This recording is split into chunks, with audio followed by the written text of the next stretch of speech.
today I'm starting with your divine love, and I want to hear from you. How did you develop such a divine love? I was big brutal with Bhagwan. He knew how to sell his product. He also had the guts to criticize Buddha. He should not have left the wife. He should have taken He them. had a commitment to this woman, and this woman needs him. He should have known his priority. I would say the same. You are revealing things which will make a profound difference in people's life. What are the most important things you learned from Bhagwan? Be myself. He wanted me to be more outrageous. Oh my God. Tell me, what way did you spoil? Because of your love. 96 Rolls Royce. So you were fun to me. Millions of dollars worth of What they do, they use Bhagwan's words for their own sexuality. This whole situation of drug came through his own personal doctor. Bhagwan had his own way of doing things. He was a master. He was absolute rascal, I can say.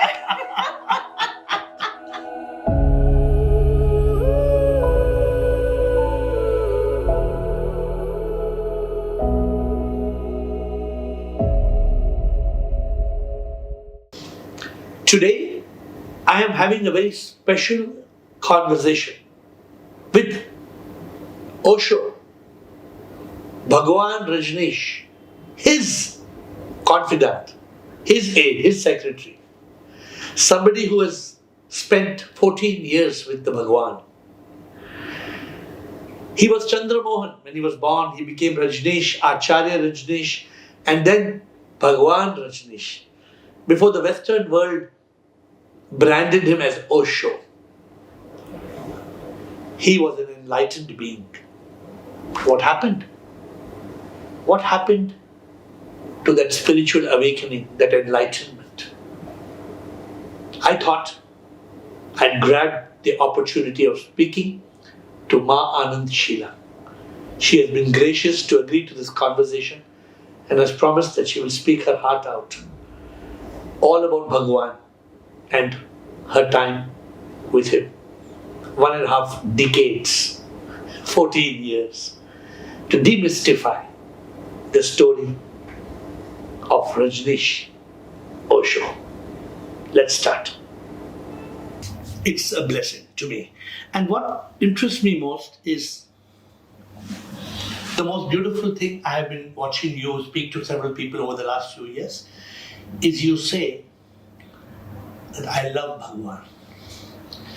And you say it with so much depth. People don't know the meaning of love. What is love? And I love it when you tell some people, love is not sex. Don't confuse the two issues. Definitely not. No, I mean people very commonly confuse that, right? Right. They can't understand when you tell them that I loved Bhagwan, but I was not physically intimate with him, but I loved him even today. And Sheila, for somebody to love somebody 30, 40 years after you part physically, to me it is divine love. The Sufis, you must be knowing, call it Ishq-e-Hakiki, not Ishq-e-Majazi. The Greeks, they call it agape as compared to eros. No, eros is just lust, or Ishq Majazi, is just, and that's also some interesting thing. Hopefully we'll cover before the end of the conversation. Okay. But today I'm starting with your divine love, and I want to hear from you.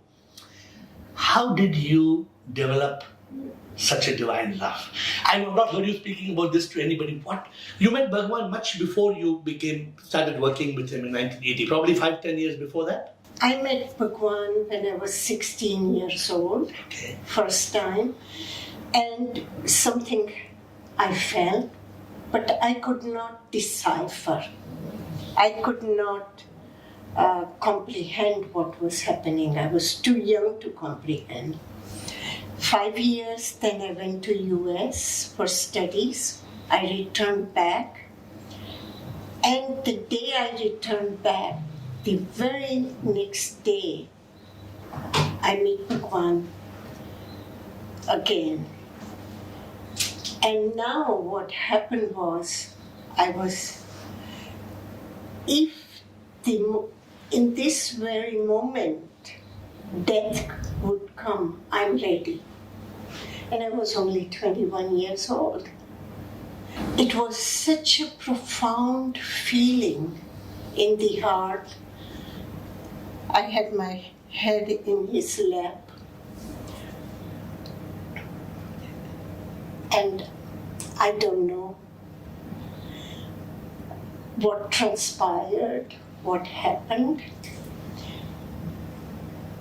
And it just happened that now, even if death comes, I feel complete. And that's where my journey with Bhagwan began. Bhagwan was living in a small apartment, so he could not house me near him.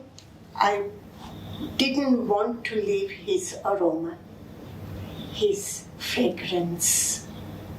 I wanted to be just in his presence. There was certain madness in me. Some of my relatives whom we met, they complained to my mother, my father, that she's gone mad. And 100% I was mad. Even today I am mad. This madness is not the madness of common alcohol or drugs or anything like that, because I don't take drugs anyways. Alcohol also, I'm very glass of wine or two, or once in a while I'm not. And you, for want of a better word, there's no other word that you call it love, right? Right. And I don't know whether you've come through, I've written an acronym, LOVE. L is longing, and O is of the soul, and V, it's very passionate, and E, it is an ecstasy of joy. It is all of it. Isn't it matching your love? It is all of it. So you had that longing, your soul, there was some yearning which you could not understand. What you say, people think you're crazy, but there was a deep longing, and that's what made you Sheela, Bhagwan Sheela. That's what made you powerful and gave you the energy and gave you the drive. It's not, if you look back at your life, correct me if I'm wrong, you must be thinking, what gave me the power? What gave me the energy to be what I became? I know what gave me. It was love for Bhagwan. Yeah. It was Bhagwan. The passion. Without it, I would not have been able to do the work I have done for him or done with him. It is because I was not educated in this field of management.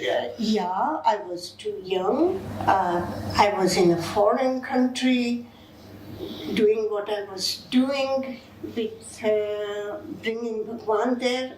It was utter madness. The fire in your eyes reveal it. When you look at that Sheela, you know what I'm talking about. Yeah. When you look at Sheela 40 years back, that fire that is in your eyes reveal the power of love. But today people don't understand the meaning of love, which I hope to cover during this. But I'm starting with that. So you met Bhagwan when you were 16, but probably after you were 20 or so, approximately when you started working 21. with him. 20, you started working with him. Second time. Yeah. And your working life with him was not too long, for about 5 years. No, 14 years I was with him. From the time you were, for which year then it was? 72. You were 16 in 72. No, 21. 21. 72. Once I recognized what is happening, I didn't leave Bhagwan until 85. So about 14 years you were with Bhagwan. Yeah. But the last 5 years you were secretary to Bhagwan, title, Yeah. the designation. I had the title, and before that I was his previous secretary, Ma Aanand. Yeah. I was her secretary. So he was basically getting you ready for that journey. Right. But not many people know about this so I clearly. didn't even know. Never even thought of it. So you have seen enough of Bhagwan. And I'm going to say something now, I hope you don't react to this. But Bhagwan was undoubtedly enlightened. Undoubtedly, he had the spark of truth. And I'm going to tell you a few things which I was awakened. And you tell me whether Bhagwan used to agree to these things or not. To just align, okay? Okay. Because I've written several books. I've written 75 books on the subject. And I'm trying to get people on the path of truth. I have only one subject. What is the truth? So Bhagwan used to always say, like, even if on his departure, they say, arrived and departed.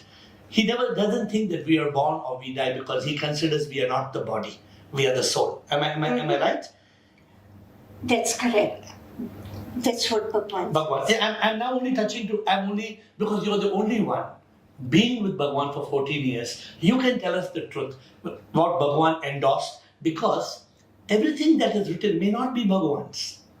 You agree there may be something manipulated, some things translated wrong or printed wrong. There may be a possibility. But this is going to be unadulterated conversation on Bhagwan. That's why I'm saying it's very important. So he also believed that we are a power, that there's an energy within us. He never believed in organized religion. He always said religion is crap, it's bullshit. He was openly against it. And I am too. I understand, right? And rightly so. Rightly so. So tell me, a little tricky thing. So did he believe in any kind of a God, not a God with name and form? Did he believe in a power? Did he believe there was a universe, somebody who created, like science would say, a Big Bang theory? But did he ever pray? When you meditate, you pray. What was Bhagwan's theory, belief on this? I never saw him sit in a corner and meditate or pray. Bhagwan normally lived fairly isolated life in his room, reading or painting or doing what he does, or just sitting there with closed eyes. Some people may call it meditation. I don't know. Correct. For me, he was just enjoying his own solitude. So he in many of his work, he talks about reaching that state of consciousness. You heard him say that. Whether he calls it samadhi, he calls it consciousness. In fact, I've written a book, which he has also written, called Sat Chit Anand. So did he ever speak about, did you recall him talking about samadhi or Sat Chit Anand? And what is this state? I'm touching several topics. Also nirvana, moksha, that state of eternal bliss. I'm going to cover a few concepts. So tell me, what do you recall?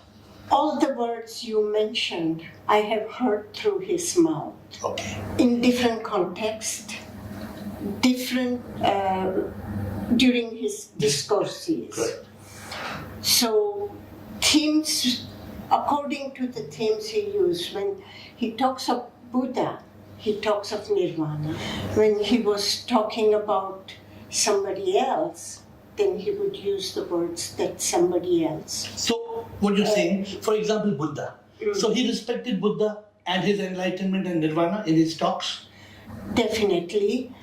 But he also had the guts and the honesty to criticize Buddha where Buddha was not. Do you remember anything that he would criticize Buddha? Just to help our listeners. Yeah.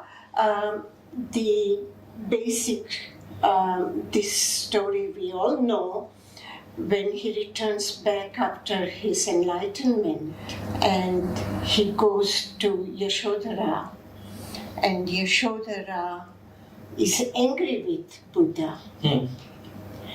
And there Bhagwan tells Yashodhara did right. She should be angry with him.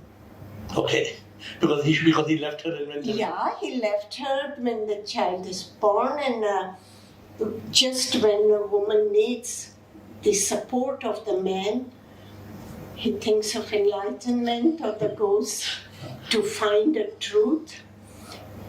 Exact words I don't Yeah, this is very helpful. So what he probably would say, that enlightenment is good, but he should not have left. He should not have left the wife. He should have taken he them. had a commitment to this woman, and this woman needs him. He should have known his priority. I would say the same too.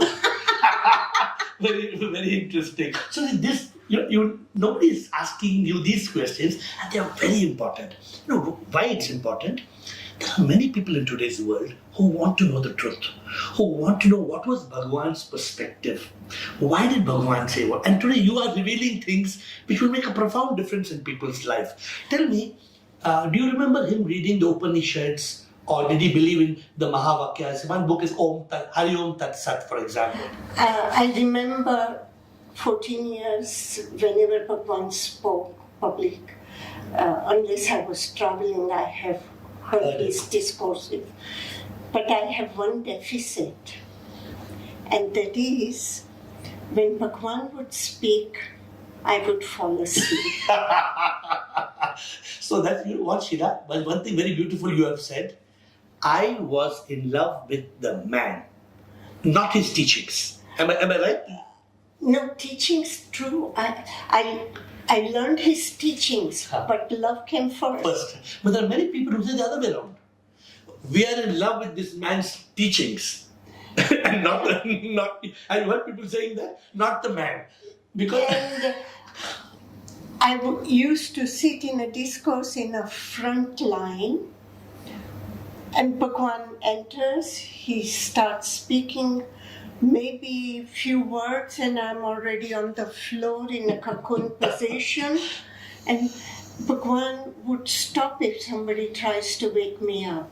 let her be. Yeah. There are photos of me sleeping. There are questions about me. But you've been honest about it. You said you were not crazy about his teachings. You respected his teachings and you followed it. I learned a lot from his teaching. So let me now touch that point. This you must remember. Tell us a few things you learned from Bhagwan. What are the most important? 1, 2, 3, 4, 5. What are the most important things you learned from Bhagwan? Be myself. Okay. He taught me how to be his spokesperson. Okay. I was not a good student there. You have seen my videos of fiery eyes, and it was not good enough for him. He wanted me to be more outrageous. Oh my God.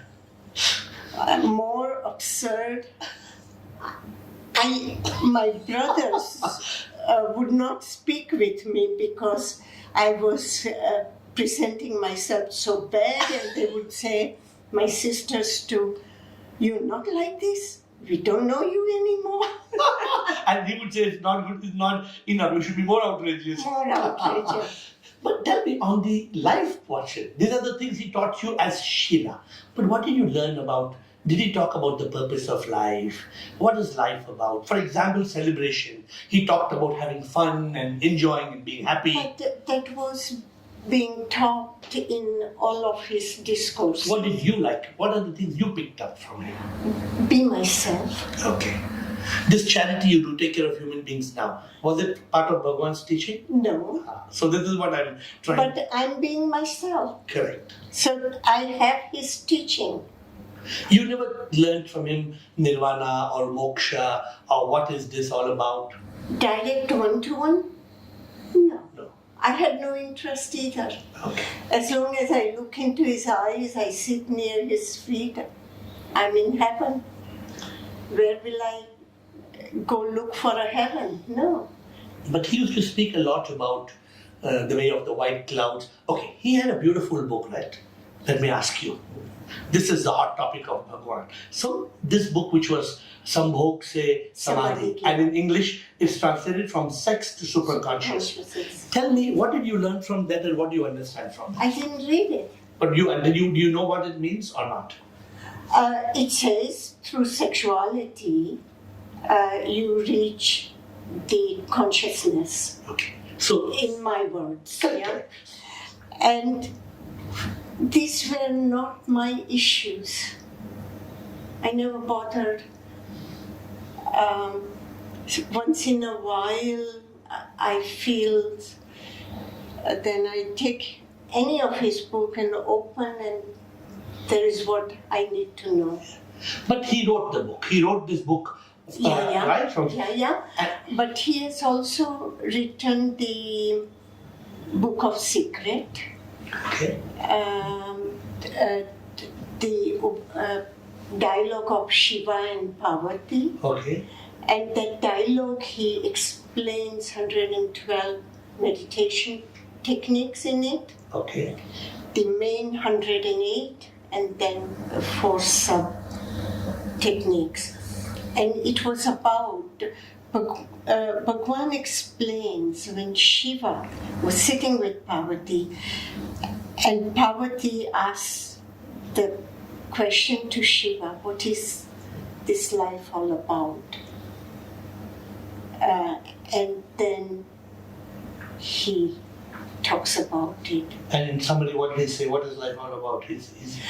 And there he talks about the Tantra. That was the Book of Tantra. Book of Secret, but he talks about Tantra, several volumes. Okay. And this was then. But this is not about sex and superconsciousness, or he connects this? No, this is but something different. You can connect both. Okay. So people are quite confused. Honestly, people feel, in fact, he is probably one of the only people who spoke about sex and superconsciousness. Right. I happened to write a book on that before I became AiR. Now I'm AiR. That's why that book is no more published. It's called the Success Through Sex Transmutation. How you transmute this energy and convert it into the most powerful energy. But people don't understand. The reason I stopped publishing the book is people don't understand it. For example, instead of looking at Bhagwan as an enlightened person, people labeled him as a sex guru. That's right. And that is a total falsehood. Why did he get that label then? For what? Why was he misunderstood as only thinking the only subject he's promoting is sex? Why did he get that label? Established religions. Oh, they have labeled him. Yeah, or the average middle class population, an intelligentsia who does not understand. And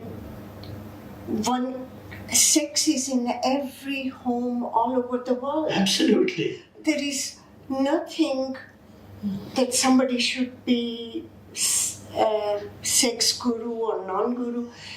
What they did not, as I understand, but it is not attributed to Bhagwan. His Western sannyasins, they come with bodily freedom. In Pune ashram, in this bodily freedom, people hug each other, they kiss each other, but there was nothing vulgar about it. It was mutual, it was consensual. It was consented, and it was beautiful also, because you come from your feeling. Yeah. It's a natural desire of human beings, And Bhagwan never discouraged us. Bhagwan always spoke about it. Speak of your feelings. Express it. Dynamic meditation of Bhagwan is second part of it. Is exactly that oppression of the being, let it out. Your oppressed sexuality, let it out. And he makes his meditation very vigorous, physically vigorous, so that you can work your sexuality. Was it only sexuality, or it was a gamut of many things that he was trying? Well, eventually, when you come from one layer to another layer to another layer, then you have other realization, other experiences, I don't know. So when you were doing this dynamic meditation, I read somewhere people used to scream, who? Right. And that actually means, who am I? Was he trying to... Who am I? And the sound who goes under the navel and awakens the sexual energy, which is piled up under the navel. So before Bhagwan became Rajneesh and Acharya Rajneesh and Bhagwan Rajneesh, you know, that part of the story you are well aware with. He was teaching, his lectures are profound. English and Hindi, his lectures are amazing. I mean, and he spoke on several subjects of realization.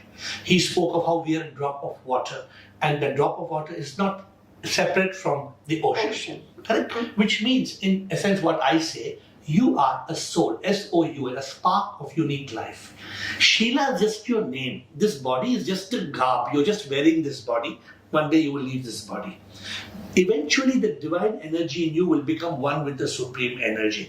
Though he didn't speak so clearly, did he talk about the energy becoming one with the supreme energy? Did he? No, he does it. A drop becomes the ocean. Which means the same, which one is the same. So, you know, my question, I respect Bhagwan a lot when I write my books, I talk, but I do question answers. And a lot of people can't understand. He spoke of so many things. Then why did it get stuck only at sexuality? My understanding is, correct me if I'm wrong, one, he said that we should not be so craving for sexuality, because then that's the only thing in our head. We must go beyond it, and beyond it we will find ecstasy of consciousness. Is that one of the things? Sexuality should be experienced, yes, and go through it. Don't become obsessed with it. And when you have enough and more of it, you will not be obsessed. That was yes and no. Okay. It is not a question of quantity, because quantity will bring perverseness. Okay. It is the quality, and there you bring the quality of love in it. So tell me a little bit more on this. Now we have touched a new subject. I'm coining it new. It was not in my thought till I met you. You are an epitome of love. You are a fountain of love. I've written many books on love, by the way. I think Krishna gave you one called Prema Yoga. One, but that is about enlightenment. No, but I'll tell you a little. But now tell me, what was Bhagwan's understanding of love and sexuality and how it blended together? Sexuality could not be misunderstood as love. Love becomes devotion. Okay. Sexuality doesn't have that quality. But don't they both blend together? Eventually, when you understand love or you feel love, then automatically love energy turns into devotion. And also into sexual expression. No, that I have not heard. But no. I think it's sorry. I'm not saying only your personal. What I'm going to say, Yeah. I'm going to criticize some also of Bhagwan's Yeah, please. people. Yeah. What they do, they use Bhagwan's words for their own sexuality. And that is very bad corruption of the soul, I would say. Give me an example. They're interested to fulfill their sexuality, suddenly they become Tantra gurus. There's no real tantra behind it.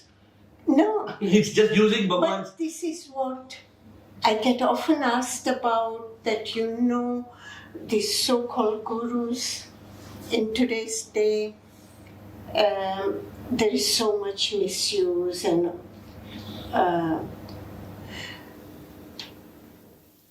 for me, it doesn't cut. It is the tendency of people to misuse their position or their desires, their passion. Yeah. Tell me, I want to ask, I don't want to miss this. You've been with Bhagwan 14 years. Mm-hmm. And correct me, I'm thinking, we're having a very heart-to-heart chat. To me, when there's beautiful love, sometimes for a woman it's emotional, for a man it can be physical, but to me, any beautiful love needs body, mind, heart and soul.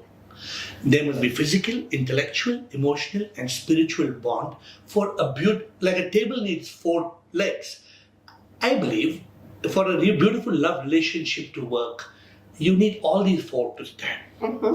So in 14 years with Bhagwan, and not only with your personal experience, because I do understand that your love was so divine and so devoted. I believe you always say that it never led to a physical relationship.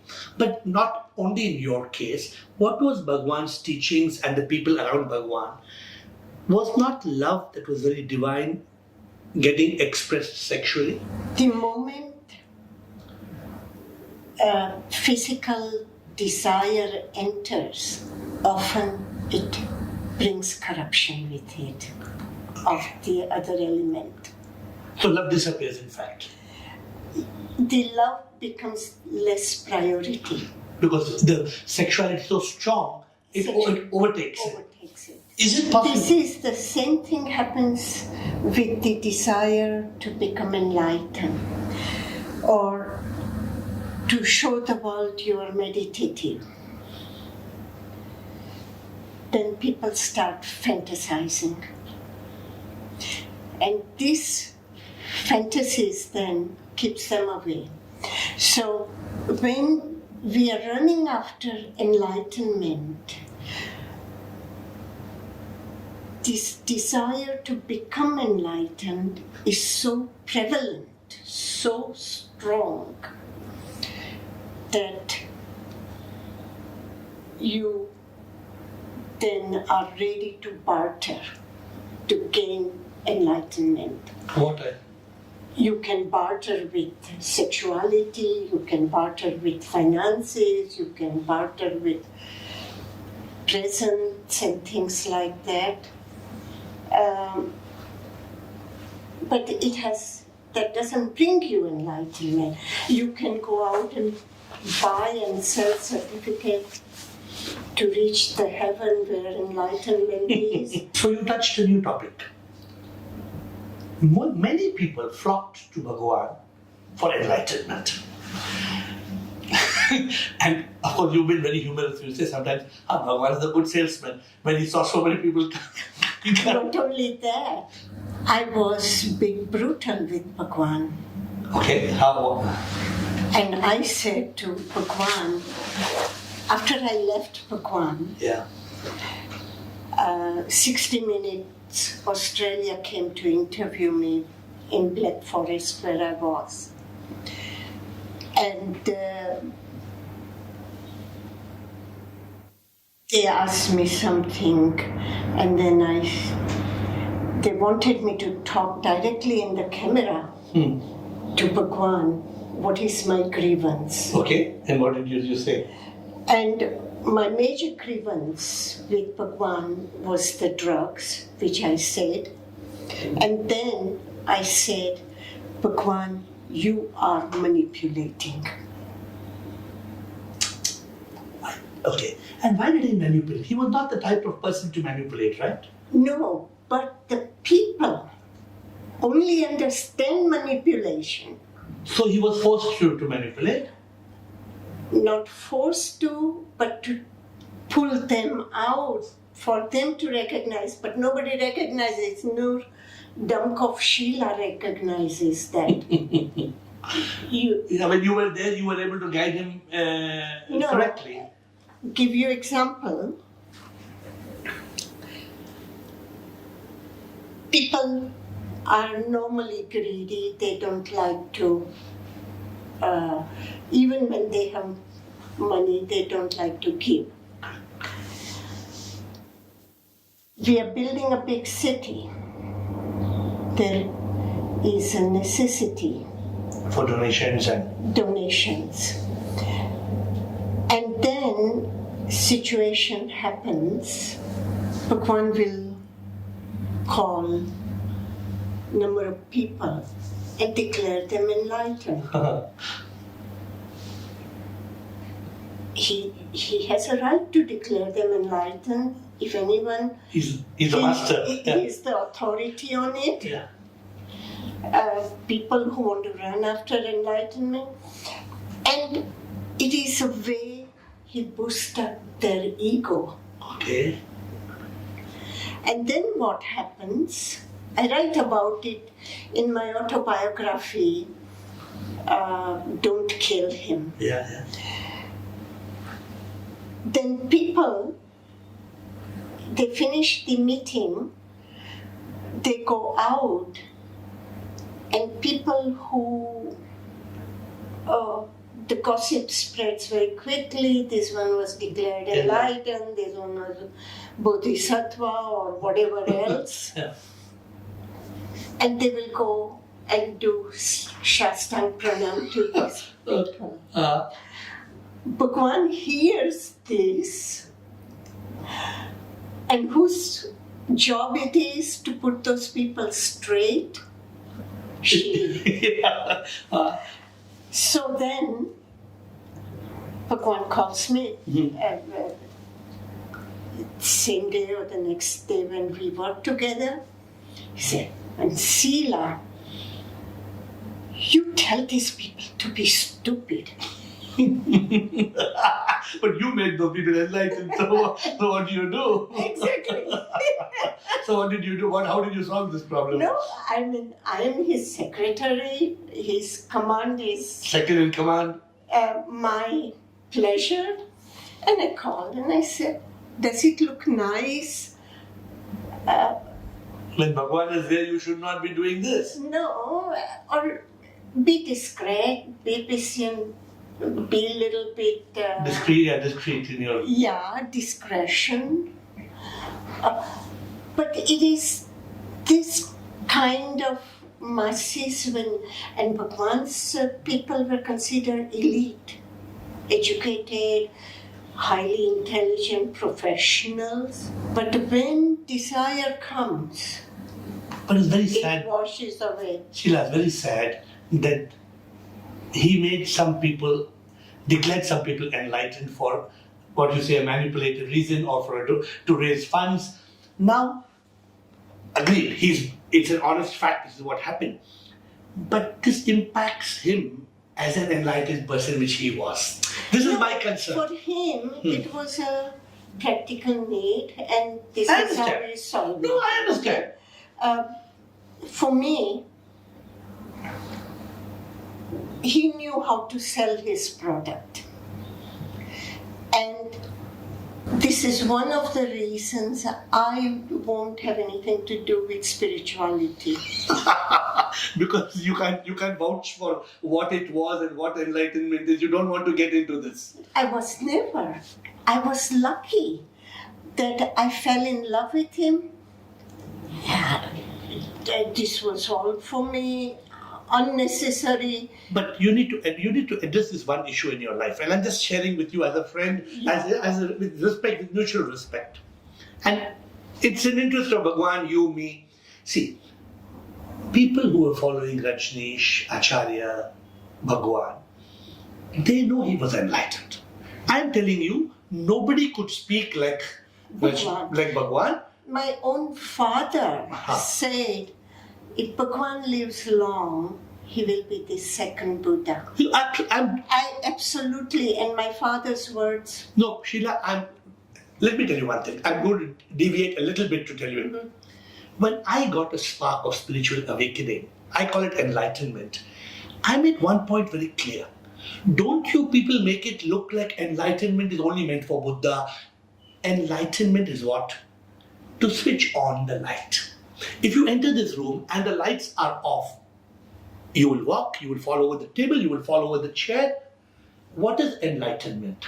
It is enlight in, to bring in light. Right. Only difference is you have to bring in light inside you. Now, if you listen to Bhagwan, when he was Rajneesh Acharya, he was a very enlightened orator. And then when you realize, you don't memorize, you don't analyze. So, Bhagwan was very spontaneous when he was speaking, right? Though he had a tab, he would refer, but I think he was... Those were just the questions people asked. But he was always spontaneous. Always spontaneous. That is a sign of an enlightened person. And so, Sheela, Bhagwan, I am telling you, and this is a very important question, Bhagwan, no doubt, before when you met him, those 11 years you were with him, he had gained that state of Buddhahood, with enlightenment yet. The big question is this: how did he lose it?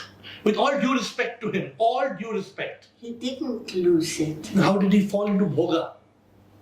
He, Drugs, whether it was drugs or money or... There were reasons for it. This whole situation of drug came through his own personal doctor. Why did the doctor drug him? Well, this is something one should ask the doctor. Because it looked... Not just doctor and dentist.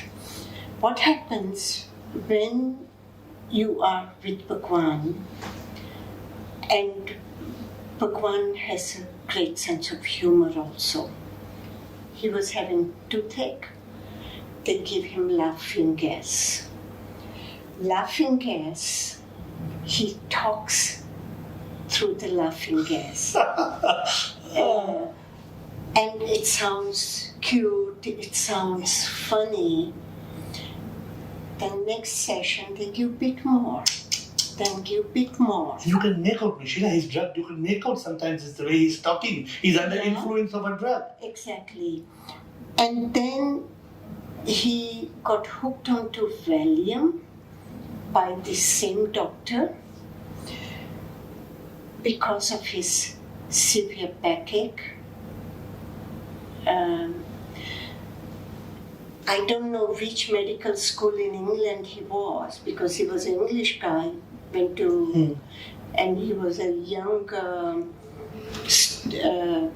doctor, youngest in age to get a doctor's certificate, as I understand. He should return back his certificate. I mean, for backaches, you don't give Valium. Yeah. But, and this was all maintained by his caretaker.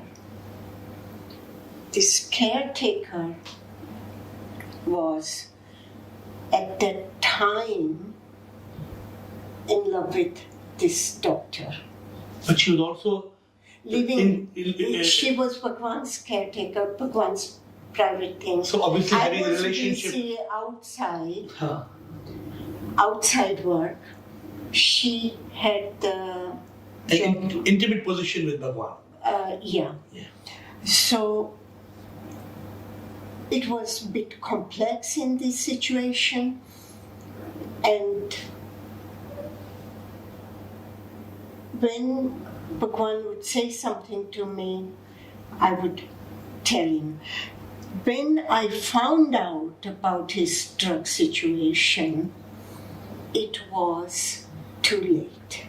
He was already, and they had been experimenting with new barbiturates and things like that. And she was part of the game. She was part of them.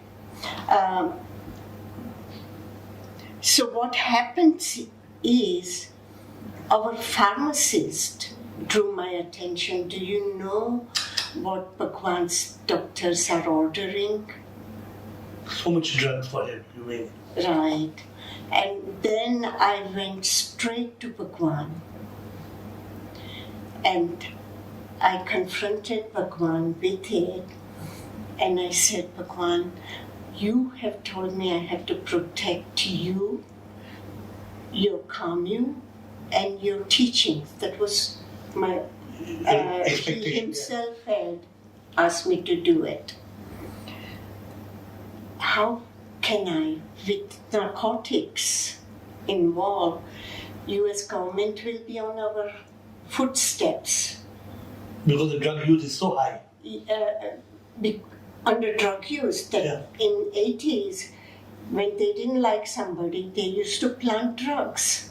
And then imprison them, whatever. Yeah, and then they process them with legality, and so Bhagwan did not accept what? So Bhagwan said, Sheela, you stay out of it. You ignore. I had a big conflict in my heart. And then I decided, if you can't take care of him, and that's the main thing, it's time for you to go and let somebody else take care of it. But was that the main reason why you left Bhagwan? That's the main reason I left. But how you loved him so much? How did your heart permit you to leave? But that is exactly what came to my rescue. The love I felt for him. One thing was for sure, I was not there for position, whatever, or fame, or etc. It was time to make a drastic change. To also. What would happen? What did you, when you said, I leave Bhagwan and go, how would that help him or help you? I'm just trying to understand. I was the main function, I was the practical head of Bhagwan. Correct. So by leaving him, how would it help him? How would it help you? Well, suddenly he has, who is he going to give this work? Who is going to take it? Who was competent there? Oh, so you thought he would not let you go, is what you're saying? No. He may accept my situation. And change everything. And so was that hope in you? Was that a hope in you that when you were going? No, I didn't have any hope or wish. I just felt he doesn't think I'm competent anymore. But Sheela, your whole life was revolving around him. Yeah. How did you have the courage to just leave him? The same love. No, I don't understand. How could that love? That same love. Made you leave him? Yeah. Did that love become, I can't use the word hate, but were you so upset or were you so... I cried for weeks after... Before you made this decision to leave? When I made decision, I was crying. Afterwards, I was crying. My same brothers, sisters who were saying, you have gone mad, telling me again, you have gone mad. To leave him. Because your life was all set, right? You were, I mean, you had love, you had power, you had money, you had everything a human being would want, you had. I mean, I hope you don't mind me. Yeah. It didn't have integrity that I had. No, but I'm touching a very different subject before we come back. You were controlling Bhagwan. And Bhagwan was controlling thousands and thousands of people. But by your going, in fact, I believe, he was destroyed. No. Of course. No, he chose to be destroyed. Maybe he chose, but Sheela, when you left him, he collapsed. I cannot be so powerful because he was the power. Correct. But He was the power behind me. Without him tapping my potential, I would not have known I had the potential. No, I'm agreeing that he was the power behind you. Right. But you were his backbone. Because there's no other Ma Aanand Sheela in his life. Sorry to say, there are many Ma Lakshmi and Ma this and Ma that. But for one person to drive Rajneeshpuram and to drive everything that you did, don't tell me Bhagwan didn't know that. He knew it. He did say afterwards when he was in Pune, in a public discourse, Sheela, you can come back whenever you want to. He said that? Oh my God. And then you did not think it right to go back? No. Why?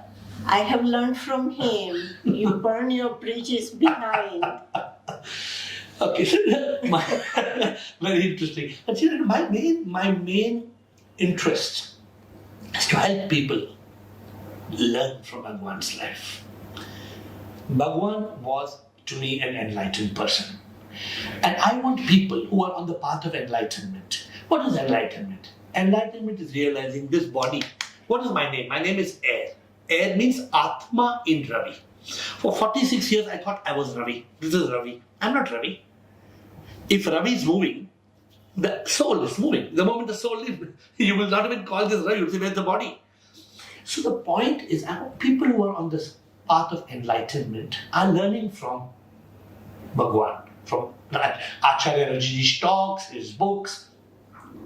Now people see, suddenly, this man has gone into drugs, this man has gone hyper into sexuality, into people having free sex and doing all kinds of things. Like you say, sometimes maybe it's a strategy, sometimes it's truth, I don't know.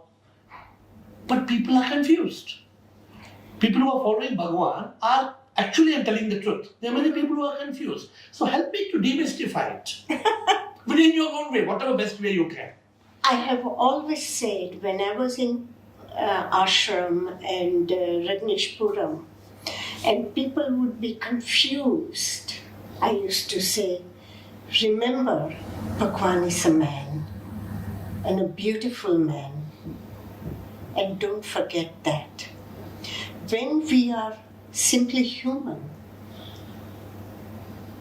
we don't need any other titles. What we do is, when we meet a man like Bhagwan, we put them on pedestal. And that mistake I had never done.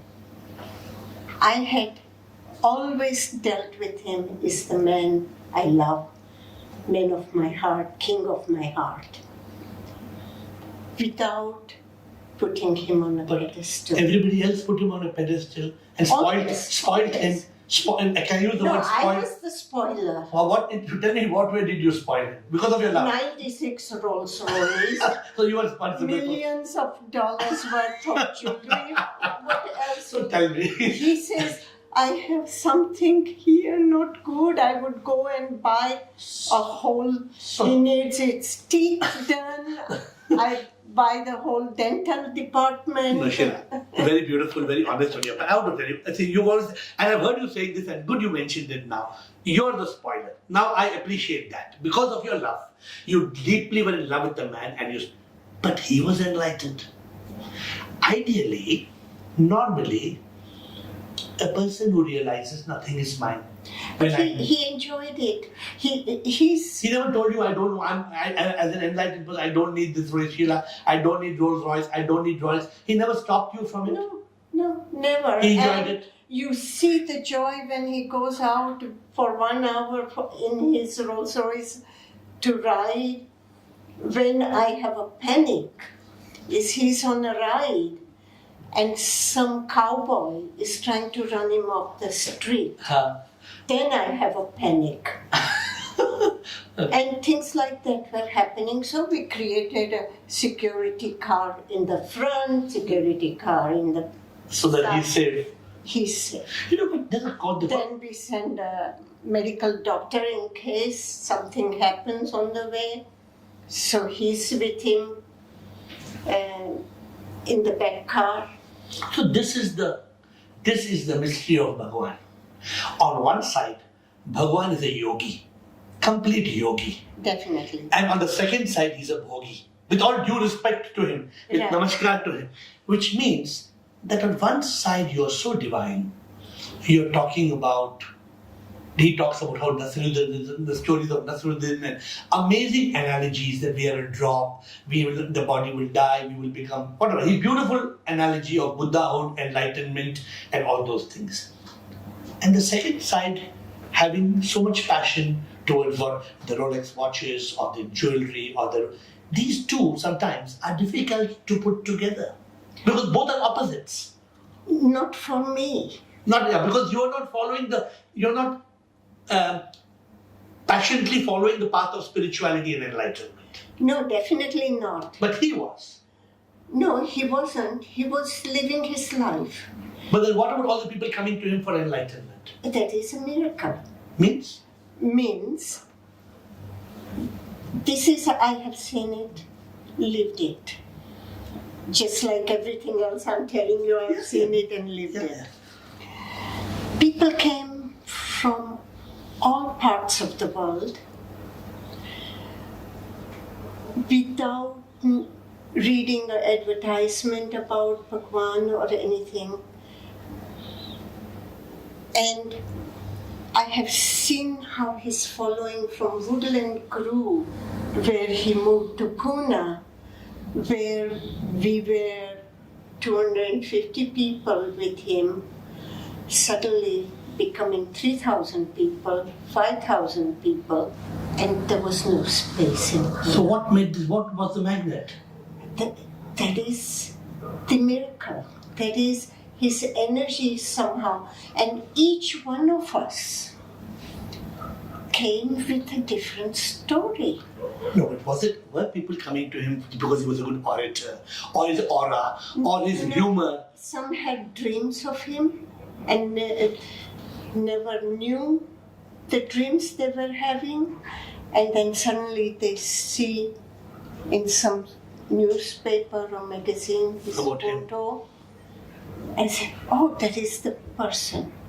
I know number of people, in the Pune ashram there was not as much work as in when we were creating Rajneeshpuram, and we would sit all people from all parts of the world and sing or talk and tell one another our stories, and it was remarkable how people found him. So was it, you don't believe it was enlightenment or spiritual awakening that attracted people? Was that not the main magnet? Well, Bhagwan says in Bhagwan's words, when flower blooms, the fragrance, everybody gets it. So whoever doesn't have allergy and a nose stuff, they feel the fragrance. And they come. But you wouldn't attribute it towards, for example, a lot of people came for the free sexuality teachings. Some people came for meditation. Each one had a different story. But what were the majority coming in by and large?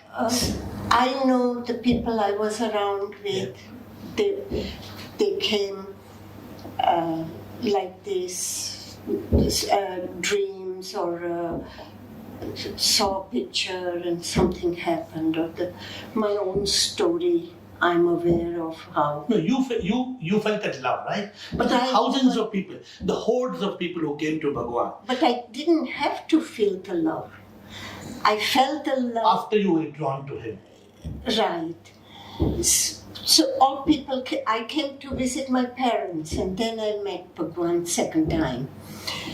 But everybody had some event That brought them. Okay, let me ask you another question. They came. You stayed because you loved Bhagwan. Mm-hmm.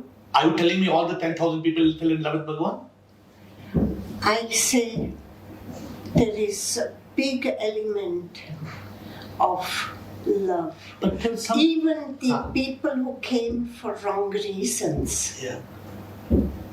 And people came for wrong reason and then decided to remain there with him. I have seen both. So because, as I told you, for me, my respect for Bhagwan is some of the amazing things he speaks. Right. And my awakening is very simple. I am not this body. The mind, nobody has seen the mind. We are that soul. And we are divine. And Bhagwan says it so many times. Have you not heard Bhagwan saying that the divinity is inside you? Has he not said it in many words? Bhagwan says we are all part of divine. Correct. And these are Bhagwan's words. And this is why he always says, Rajneesh ke pranam. to all the divinity. He said pranam to everybody. Right. There is no dispute about it, that we are all divine. There's no dispute about it that we have forgotten that we are part of divine. Correct. But I don't mind even this fragile body that I will have to leave behind. These are not my issues, my occupation. My occupation is to be here right now. And that's something I have lived with Bhagwan and learned from him. So he taught the art of being in the moment, right? Right. He said, don't worry about tomorrow and don't forget about... I don't. But this is what only an enlightened person can teach you, which is what you say in the Upanishad. I don't know if you've heard these words, Neti Neti Tat Tvamasi. Have you heard Bhagwan saying this? I have heard Bhagwan's talks on Upanishad in my sleep. Okay, but these words are not familiar to you? Yeah, I have heard these words, but I cannot quote them you do. Yeah. Because of my... No, I'm not. I have humbly accepted that your honest submission is what? I am Sheela. I love Bhagwan. My interest is not in spirituality and enlightenment. You're being so transparent. Today you're a humanitarian. You're a compassionate person. Your life has evolved. You're serving people in Switzerland. I respect you for what you are. Right? am I saying the honest truth? Please. Yeah. So that is not... I have no doubt. Yeah, so we are on the same page. Same page. And have been. Yeah. have been on the same page. So my few things are just to learn and help people. See, at the end of this, people must respect Bhagwan for what Bhagwan was. And with all due respect to those who are, sorry to use the word, still manipulating Bhagwan as Osho, people should not get carried away by the manipulation, according to me, with unfortunately, whether it was over drug use or getting pulled into samsara or bhoga. Because I do not believe that when Rajneesh started, of course, one thing is, he was a unique man, which means everybody is unique. Very special. He was enlightened, and see, with every enlightened master, Mahavira of Jainism, his enlightenment says, Sab kuch tyag karo. Tapasya. You were in Vadodara. This is the land of the Jains. And Chandra Mohan, Rajneesh was born as a Jain.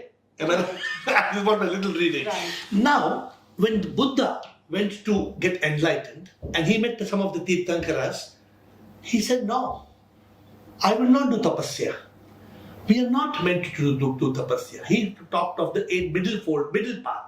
And this is what Rajneesh must have also spoken. He said, we don't have to, in Jains, you don't have to eat onion, you don't have to eat garlic, don't do this, don't.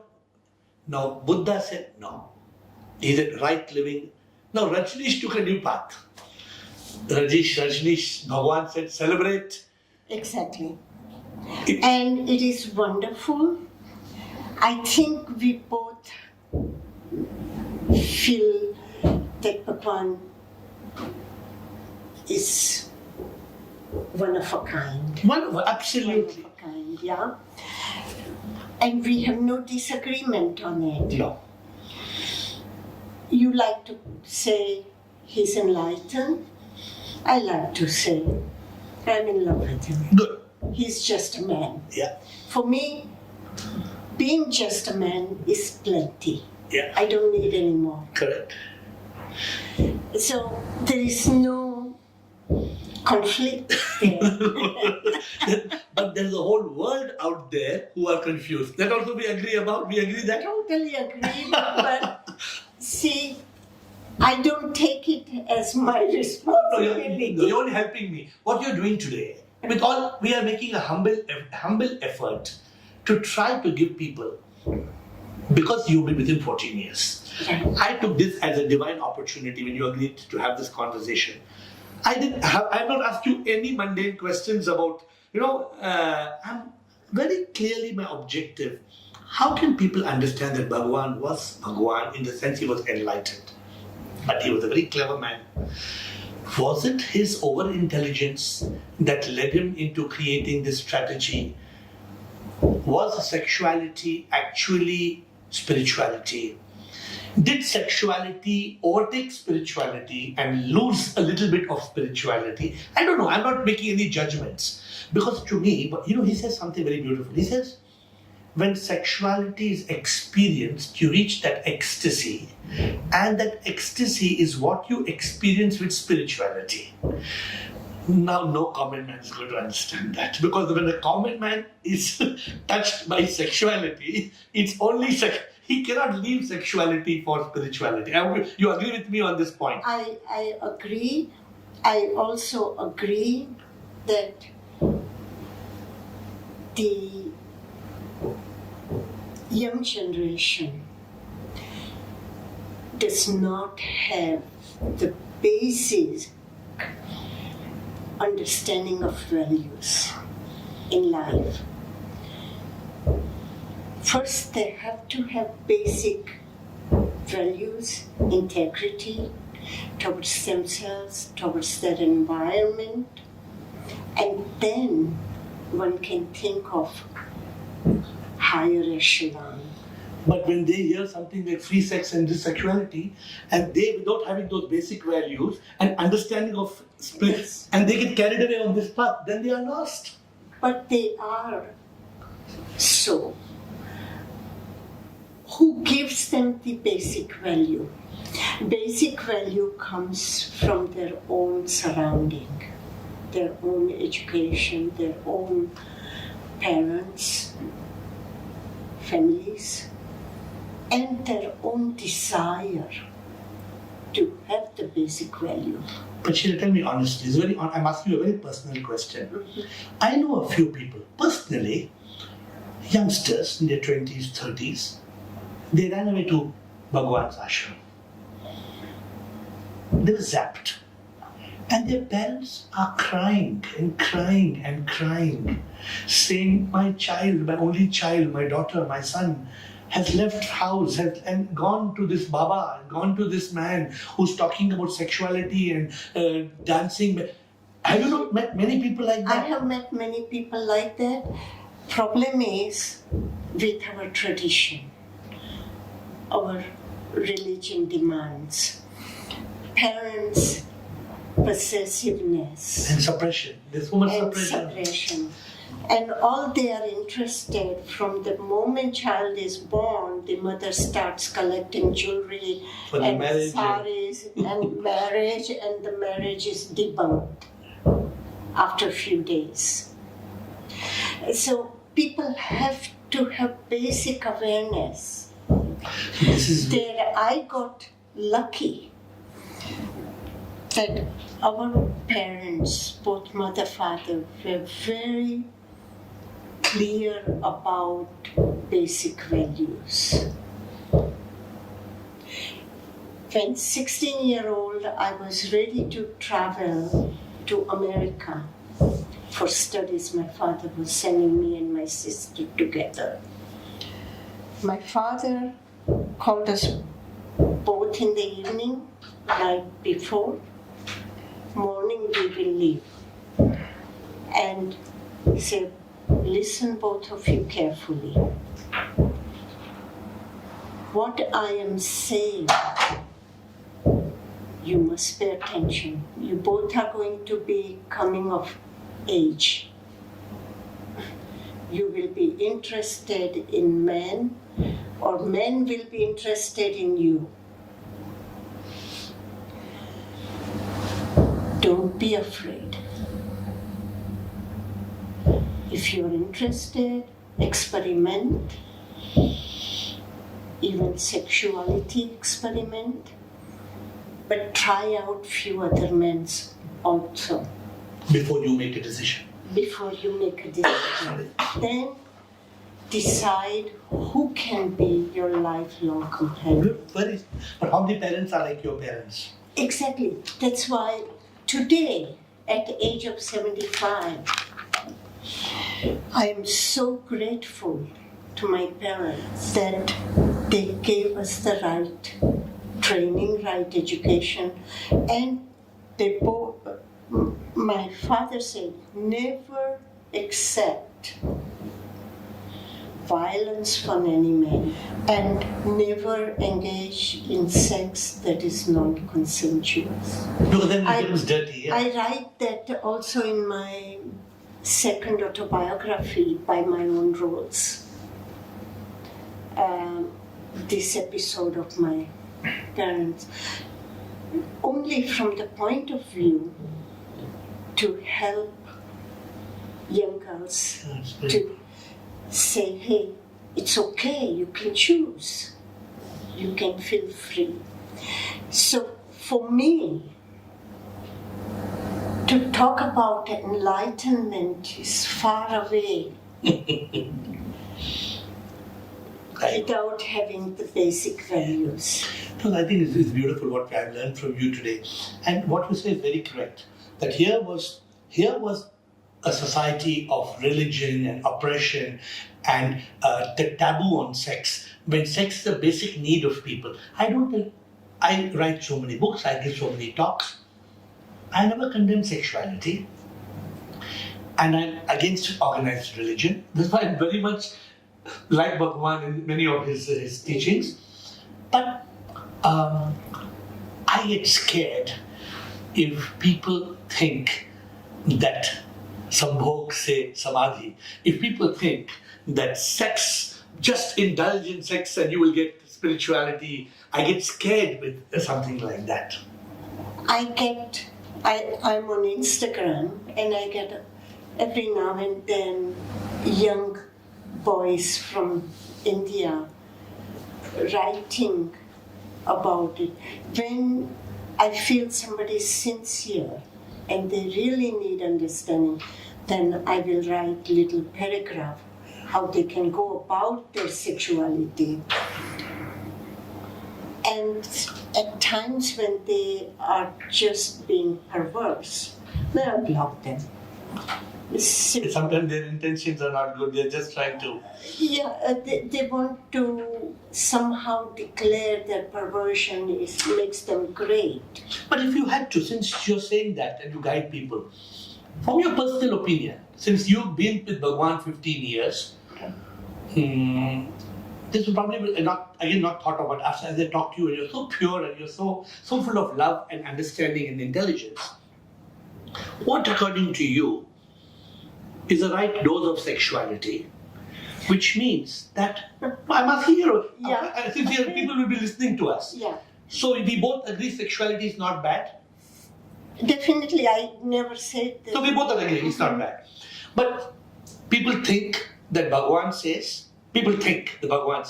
that free sex is important and you can have sex with anybody and go and do it wherever and have orgies. There's a lot of misunderstanding of the whole thing. No, Bhagwan never say you have orgies. But people were misquoting him.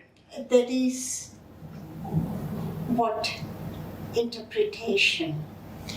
Bhagwan was always clear. It should be consensuous. It should be out of freedom, free will. It should be qualitative, not quantitative. When you talk of, from Sambhog says Samadhi, this whole book talks about the quality of sex and sexuality, not the quantity. And how? And it should be out of love, Remember this? out of feelings. This is what I tried to talk to in the beginning of our discussion. Yeah. So, any sex without love cannot be spiritual. But today's day and age, most sex is without Agree. love. Agree. But now I'm asking you from the depth of your soul. As we have been talking, don't you agree that if two people are making love to each other, making love, which is physical, when it is that love which is divine, then it can become spiritual. Only But I don't even think that far or talk of that far, because the mind is so cunning. They will take those words and go to an innocent girl and say, look, I'm going to help you become spiritual. And we need to do this to become... Yeah. This is what you're trying to say, right? This is what you're trying to say, right? This is what people are using sex as a manipulative tool to attract people to get enlightened. Exactly. Oh my God, which is such a pity.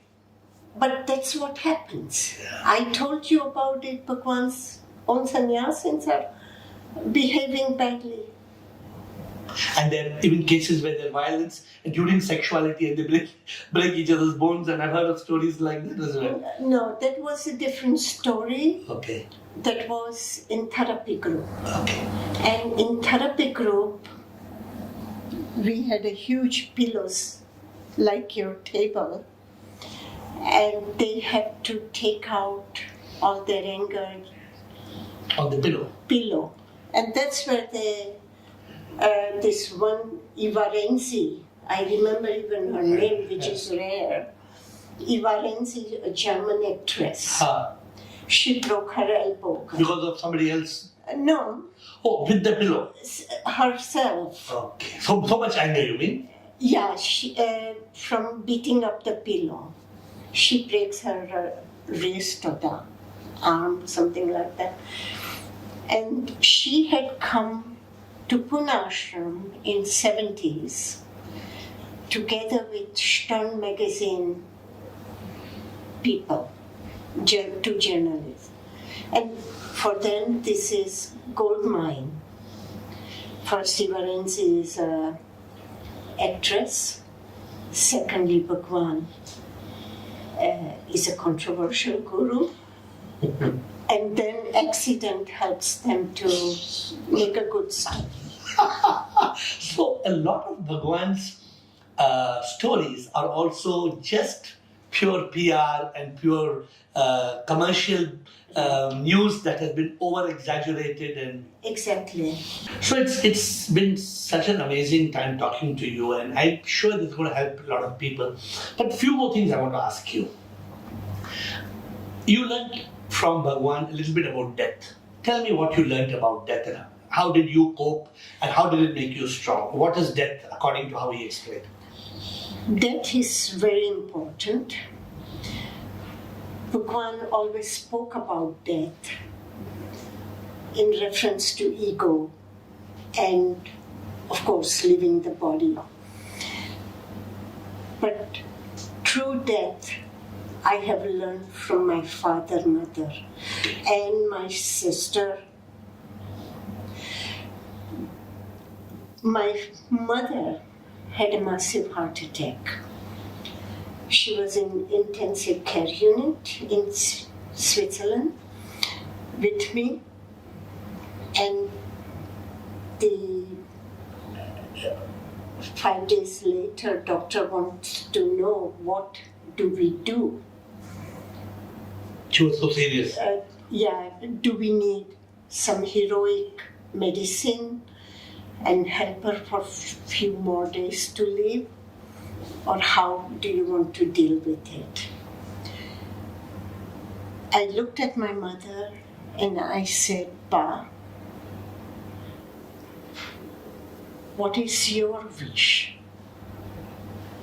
Should I tell doctors to do a surgery and take care of you through medicine? Or you don't want it? But we are at a stage where we have to make this decision. How old was she? She was 83. Okay. She looks at me and she says, Shili, you are there to take care of Bapuji. And I have lived my life. Now it's time for me to go. So don't fight, don't try to fight. No, don't extend my life.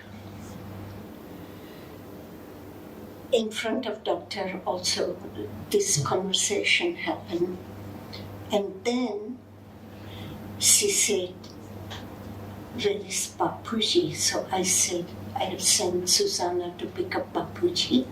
Do you have a comb for me? Look at my hair. Bapuji will see me like this? And then she closed her eyes. And 3 minutes she was gone. And even before before my eyes, I was right there. Then the doctor takes me out of the room and says, does your mother have some special powers? That she lets go of the body. Right. He said, 22 years I'm in this intensive station. Many people say they want to die, but they don't manage it. And your mom went in few minutes. So this is, I called spiritual. So your parents also taught you many things, not just Bhagwan, even your parents. But from Bhagwan's point of view, can you tell us in short words, what are the sannyas people are quite, according to Bhagwan, the neo-sannyasins and the word sannyas? Can you quickly just explain that? Bhagwan had created this concept of sannyasin in early 70s or the end of 60s. He wanted to create a new man. This new man should be free of tradition, free of religion. This new man should become its own master. So male sannyasins were given a name, title of Swami, master of himself, and women were given title of Ma, the potential of mother in every woman. He then had told us to wear rising sun clothing, color of rising sun, if possible in one piece or loose two-piece. Then he gave us a mala which had 108 beads with his locket, just so that to remind us and remind the environment we are on a different path.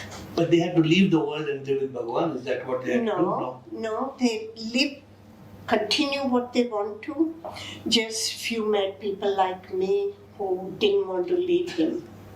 But otherwise they go back and do their work, but they come for the meditation. Right, they go back to work. Many Westerners went back because they had to pay bills, earn quickly some money, come back again and stay. So these are the sannyasins. But what was sannyas? Sannyas is the process of initiation. And we got a new name. Bhagwan gave us a new name. When you become a sannyasin? Yeah. And he gave you Ma Aanand Sheela, right? To give you as joy, as you should. Right. So there's one more thing that I want to add before I close. In Rajneeshpuram, you were heading the whole operations. But he also spoke about you wanting to create Rajneeshism as a religion. Is there some truth of it? Were you trying to create a religion of all his teachings? Were you documenting a religion which he then later, I read somewhere, he asked them to burn all the books. I'm not sure if you can tell us something about this. It was not me wanting to create that. It was Bhagwan Shri Rajneesh. Yeah. And he wanted you. But he wanted to create it because of immigration department. Okay, a religion. Right. Okay. We had filed Bhagwan's application for permanent residentship, as a man of exceptional ability. But we were unsure of the bias of Republican government and immigration department. So we wanted to put another application under a man of religion. Okay. Well, to declare him as a man of religion, you have to fulfill certain criteria Okay. by law from immigration department, immigration law. And I come home from immigration office and I tell Bhagwan my dilemma, what do we do now? You say we are not a religion. So Bhagwan gives you an instant solution. He says, we are a religion. Sheela, why you worry? Create Rajneeshism. From now on, we are religion of Rajneeshism. And then he dictated me all the criteria. Then he sent me, I had to call a press conference in America.